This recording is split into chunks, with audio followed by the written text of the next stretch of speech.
There she is. Joyce, are you a nurse? Bang on target. I'm Elizabeth. Would you take a look at that for me, please? Dear God. 'Tis a lot of blood. Would you care to join us to discuss things further? Hello and welcome to another exciting episode of the Movie Review Show, where we tell you the best movies to watch. My name is Omobolawa Olawere, and today I will be your host. We are going to be reviewing the movie The Thursday Murder Club. The story follows a group of retirees who solve cold cases in their spare time. But what happens when a murder drops on their doorstep? Literally. Let's get into it, ladies and gentlemen. Investigate cold cases. It's a club about murder. Does sound a bit bonkers. In breaking news, There's been a murder. An actual murder. The victim appears to have been bludgeoned to death. Now we've got a real case to solve, isn't it wonderful? Obviously, R.I.P. and all that. Cinematography and edit. I think that they really did an amazing job when it comes to the cinematography and edit of this movie, because the movie takes place in a retirement home, and this is something we don't really get to see. This type of story, we don't really get to explore it, and they did like an amazing job. From the space they used, it was really beautiful. It was nice. The lawn, the spaces, even the retirees, it was really good. And then the shots were really good, because they were shooting like old people. Sorry if that's offensive. They were shooting old people, and it would have been easy to shoot them as like pathetic or like sad and all that. But the shot was the way the movie was shot, it made us see them like interesting people. We're able to go on this journey with them of what they do in their spare time. It was really able to capture their life, what they do in their retirement, and I think that was an amazing job. Even the scores was really nice. The shot, even when they went outside the retirement home, it was like a lot of sunlight. It was really amazing job to the director, actually. And how do we catch them? What we need is a man or a woman on the inside. Would you like to be investigating the murder? who do you think you are, the head of MI5? We better get started. Yes, intermediate knitting starts here in 1 hour. The police are making a list of suspects right now.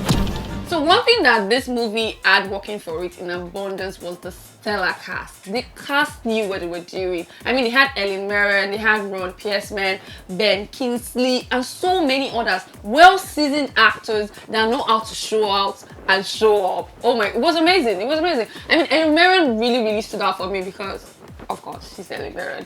And then Ron Pierceman, of course, James Bond is going to show up. He still has some of that James Bondy charm. So of course he's going to show up great.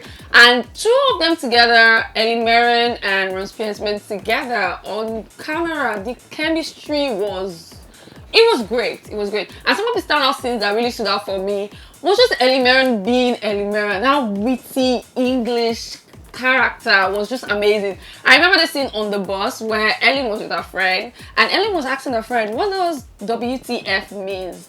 And her friend was telling her, and of course it's a curse word, so she had to keep repeating it. And there were like people on the bus just wondering, why are these two old ladies just cursing? And that scene was funny as F. And it was just a lot of like very small inside jokey laughter that was filled in the entire movie. Really nice movie, actually. You had plenty of enemies. I'm not worried about the cantankerous old farts. Police work is off limits to anyone who isn't the police. Plonker. We're all suspects. Bugger. Pros and cons. As I said earlier, the cinematography of this movie was really amazing. It was an important story to tell, and the director knew what he was doing in the way he chose to tell the story. So that was working for them.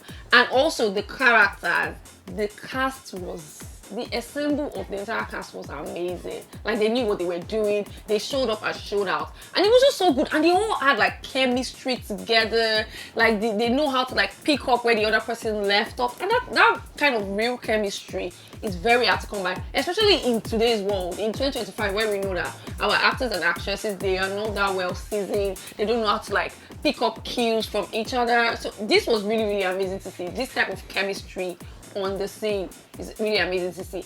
And now when we come to pro, I'm really reluctant to like come to the pros, but this is a movie about who done it, and you're supposed to be on the edge of your seat, wondering like, oh, who killed this person? Who killed this person? And that never came for me. That urgency never came for me. I was never, I was like, oh, okay, this person killed him.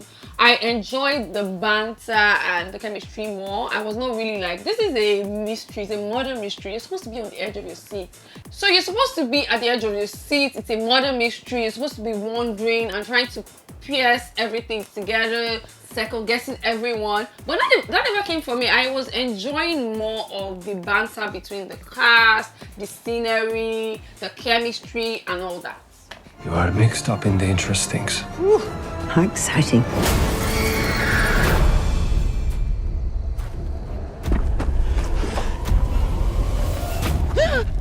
Don't wake the dead. Is it a must-watch or pass? I would tell you to definitely watch this movie. It's an important story. It's different from a lot of things that are out there, and it is also really good. I enjoyed it. It's the kind of movie that you sit down with the family and watch on a Sunday, and you'd have like an amazing time. So yeah, you should definitely see it. We need backup. Joyce, Ibrahim, Ron. We need the Thursday Murder Club. If any harm comes to my friends, I will personally be laying a dozen blood-red roses on your coffin.